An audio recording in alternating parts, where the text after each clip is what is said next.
name is Omowunmi Megbele. I'm from Warri, Delta State, Nigeria. Currently, I live in Lagos.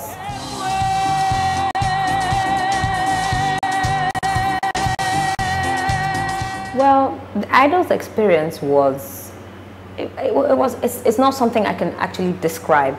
It was just a bundle of, you know, all sorts of things. I had fun, I cried, I laughed, and I made friends.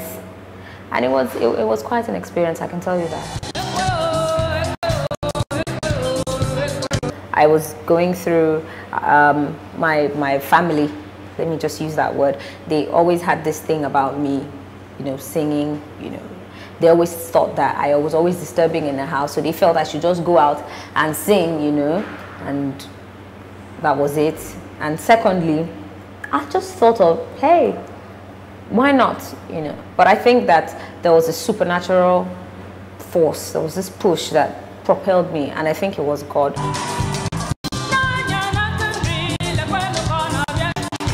When I got to the auditioning, in the whole experience generally, when I saw my fellow contestants, it wasn't easy.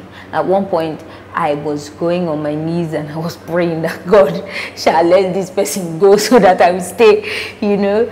But I'm telling you, I met a lot of people that could sing better than I could, that could dance better than I could, that could do a whole lot of things better than I could, that were prettier than I was. But there was this thing I always say, I said it in the competition too. God will give person big teeth, give him big lip to take cover him. So I always say, I think that it was just his will for me to get there. You're going to Planet One.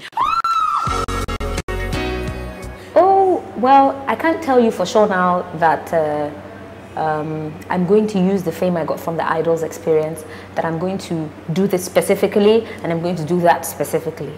But I can tell you this much, that I'm going to do a whole lot with it, you know, which I may already be doing, you know. So, like people always say, just keep your fingers crossed. You know?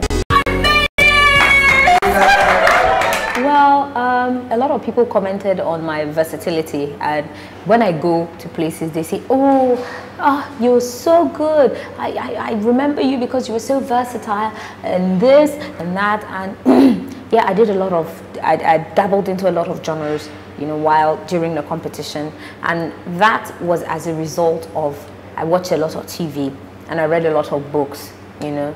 So when you have, and my mind is broad, I'm open to new ideas. I learn new stuff every day.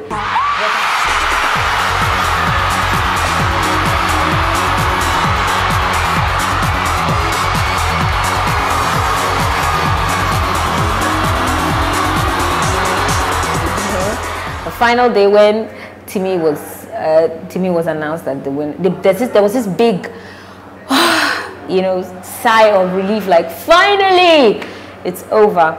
I remember that day I was crying. I couldn't stop crying, but a lot of people, there were some people that had the school of thought I was crying because I didn't win. And some people were thinking, oh, she was crying because she was so happy for Timmy. How could she be so happy for Timmy? You know, but what I had in my mind was a whole lot of things.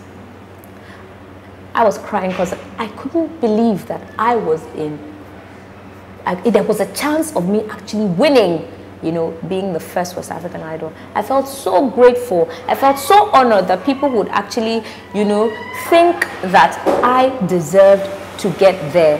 So it didn't matter to me whether I won or not, because in my mind, I was already a winner, because there were some people who actually sat down and said, I want this girl to win. That don't impress me.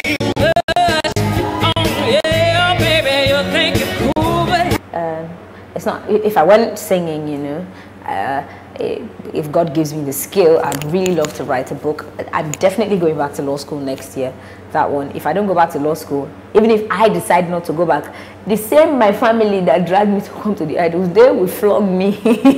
So I have to go back to law school. What you're doing as a lawyer? Because you belong to the state. And it's also a passion. So I think that if I'm not singing, like what they said about my music, my versatility. I'm like a jack of all trades and master of none. I have a flair for designing. I have a flair for makeup. I have a flair for art, good music, good books. So there's a whole lot of things that I could actually dabble into, and God will see me through.